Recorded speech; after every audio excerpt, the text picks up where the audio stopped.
Blue here. You know what's something I don't get to talk about a whole lot? Musicals for anime. While musicals like Hamilton are always popular here in the US, musicals based off popular anime are definitely a huge market in Japan. I'll also be talking about stage play here, which is basically just that.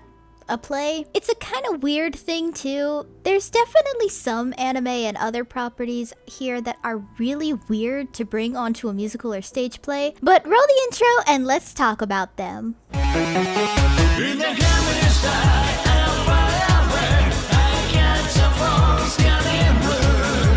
Black Butler musicals. Now, Black Butler, for some weird reason, has a lot of musicals. I'm not sure why, as Black Butler isn't exactly a music-focused series or has much potential given the era it comes from, but then again, I never expected a musical based off the life of Alexander Hamilton in American rap, so life just has a lot of surprises, doesn't it? Now, I have not seen all the musicals, unfortunately. There are about 5 musicals, and I've seen like 3.5 of them.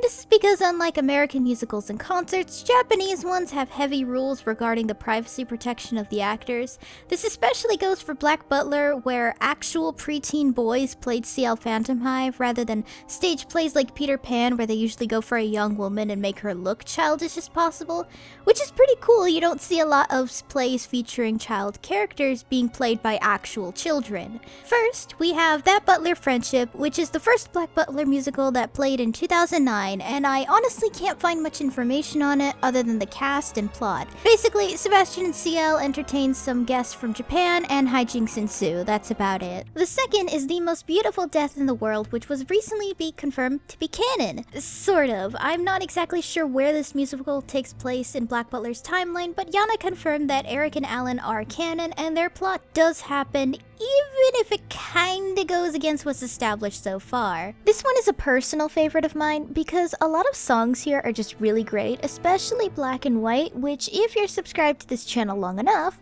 I did a Vocaloid cover of it with Ken and Fukase. The plot is basically about a reaper named Eric who's going around killing women who weren't scheduled to die yet, so Ciel is on the case to investigate. Eventually we meet Alan, who's Eric's best friend, or they were roommates. And they were roommates. Oh my god, they were roommates. Alan has a disease called Thorns of Death, which he contracted from reaping an extremely vengeful soul who tried to fight off dying, so he's now slowly dying from the disease that wraps thorns around his heart, thus slowly killing him. There's no cure for this disease, so Eric is trying to kill 1,000 pure souls for Alan, and detective hijinks ensue because Ciel and Sebastian have to stop Eric from killing any more women. Why women? I'm honestly not sure. Third is Lacroix That Blazes the Earth, which is an adaptation of the Jack the Ripper arc. I did see this one years ago, but there were no subtitles at the time because it was so new. So I watched this raw and had no idea what was going on. Obviously, I know the story for this arc, but it was pretty good. Fourth is Noah's Circus arc, which of course covers the circus arc, and it's cool. I haven't really seen it yet, but the way they did Betty and Sebastian's scene was kind of hilarious.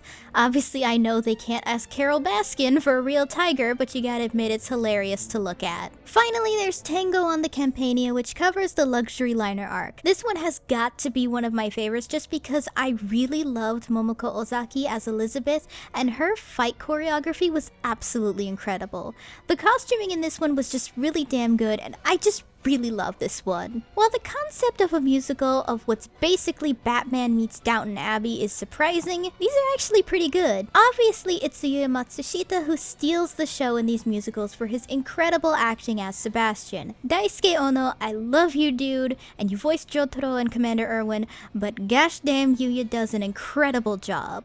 According to Yana Toboso herself, she actually recently developed Sebastian's personality based off Yuya's portrayals in the musical. Overall, they're surprisingly good. Vocaloid song Kokoro. Now this one is weird. It's an adaptation of the Vocaloid song Kokoro by Torabuta P sung by Rin Kagamine. For those who aren't familiar with the song Kokoro, it's about a robot who was built by a lonely scientist, but he died before he could finish her, thus she had no heart or soul, which was the final thing needed to complete her.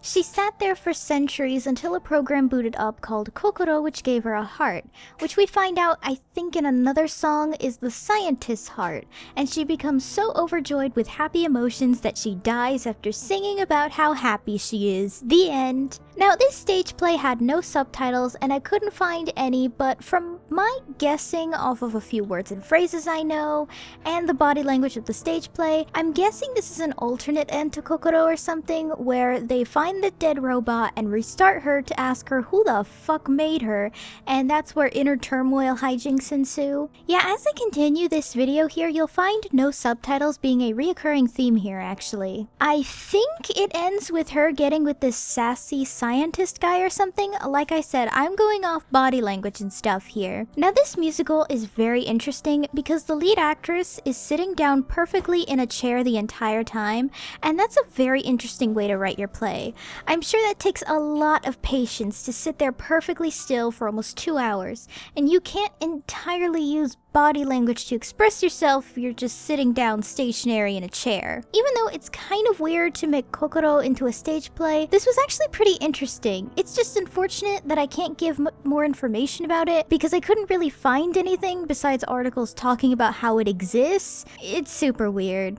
Daughter of Evil musical. Finally, a musical that makes sense! This is a musical based off the famous Vocaloid song called Daughter of Evil by Akuno P, which is already part of a longer song series called Story of Evil, which is part of an even longer song series called the Seven Deadly Sins series, with this story being the Song of Pride. The Story of Evil has a lot of characters in it and songs, so it's perfect material for a musical, and I think it does a decent job. One thing I'm disappointed in is the set design. It's basically a bunch of platforms with a fancy chair at the top to be Really Ann's throne and a red carpet. It's a bit plain, but I do understand that this isn't a super high budget musical, so I'm not gonna come down on them for it. In addition to the songs from the original series, including Regret Message, there are some new songs added.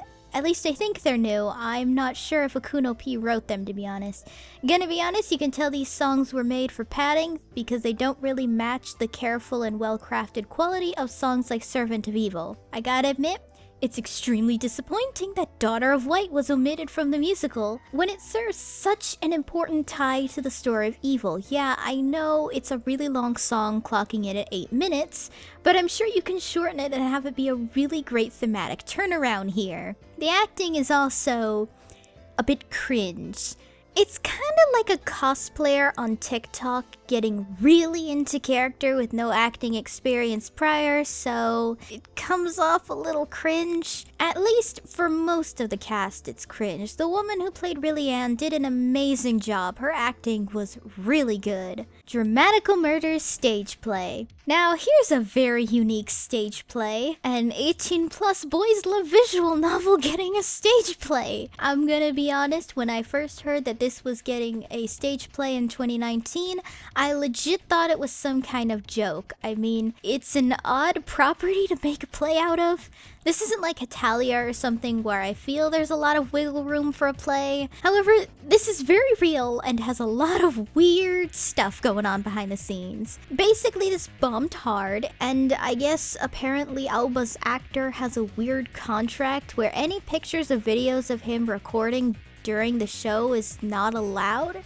Basically, there was a lot of weird drama behind the scenes regarding Alba's actor, and I believe Ren and Sei's actor as well.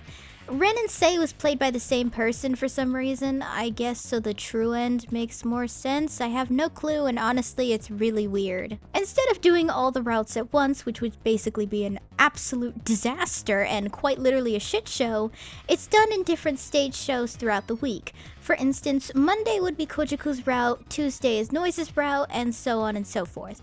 It's basically a really interesting thing to do for a visual novel, and I think this is a really cool idea, and I think opens the door for a lot of normal stage plays to take a more creative approach to telling stories. The stage play also has interpretive dance for some reason. Basically, all the fight scenes and spicy scenes are done in the form of dance. Energetic dancing would be for fight scenes, and very intimate dancing for the spicy scenes.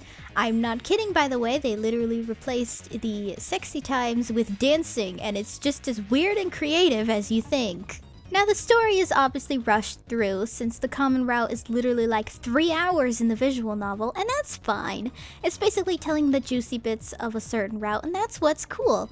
What surprised me this time, unlike other ones being a fake semblance of a palace or a robotic chair, it's the most iconic imagery for Dramatical Murder, which is the cyberpunk hexagonal pattern we see in things like Rhyme. There's also an interpretive dancer in the background that portrays the emotion of the scene. It is so weird. This whole stage play feels like one big experiment, and I think it shows. There's a lot of stuff that's really cool, like a rotating stage, costumes, and the fact that Ren's all-mate form is an actual plush toy that I desperately want to buy and would in a heartbeat if they made actual merch for it. Side note, Nitro Plus, please make merch for it. Also, Tai is literally just a projected image of her sprite from the visual novel, but I get it, you can't ask a super old lady to be in a high energy and experimental show like this. It's just, I really doubt that's going to happen. The acting is still super hammy and a little cringe, but it's not as bad as the Daughter of Evil one this time around. I think that's because a lot of the actors were actually super into their roles and all had a really great time doing this. I read some interviews with Noise's actor in particular where he said he had a lot of fun doing this. One thing that surprised me about Alba's actor was how much I genuinely liked him as Alba. Obviously excluding the drama surrounding him behind the scenes, he genuinely did an amazing job as Alba. Nothing could ever truly replace Kisachi Atsushi as Alba because he did such a perfect job capturing him, but I think this guy did a pretty good job. And I know, in all honesty, it's technically a disaster, but I had really low expectations for this stage play, yet the stage play really blew away all my expectations. I mean, come on, you can't deny that it's incredible that they end an already exhausting stage play with a high energy number of eye catch, which I can't play due to that thing I mentioned with Alba's actor, among other things. Which, by the way, if the MMD community ever sees that dance for eye catch, please make a motion for it because I would love to make a video with it. Persona 5 Musical. Now here's an interesting one. Persona 5 is already a game with an incredible soundtrack, so a musical is a really great idea. The only thing that had me concerned was how they'd handle the huge, elaborate personas. It'd be like making a JoJo stage play. You'd be absolutely terrified of how they handle stands. Now the stage play is very unique. It's supposed to look similar to the structure of the map of a palace. Now apparently they solve characters like Igor, Caroline, Justine, and the personas and the enemies being portrayed on a giant screen, which is alright, I guess. Morgana is portrayed by a guy in a costume with the actress off screen. I believe it's the actual voice actor for Morgana. At least I think so because it sounds identical to me. I will admit that this effect is not the best, but Morgana does look so damn weird and cute, but I can't help but love it. While the stage play tells the story of Persona 5 accurately enough, where it differs is actually in some character development.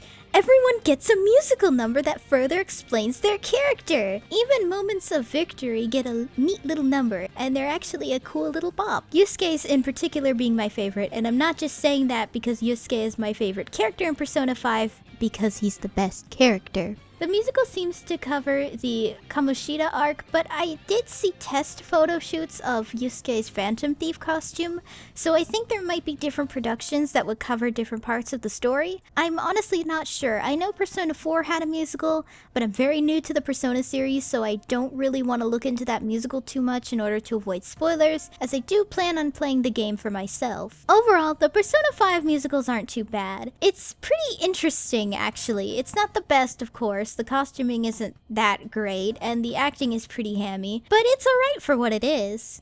That would be it though. I hope you guys enjoyed the video. If you want to see me talk about more anime musicals and stage plays, let me know down below. I know there are a lot of musicals and stage plays. Hell, even Hetalia and My Hero Academia have them, and that's pretty wild.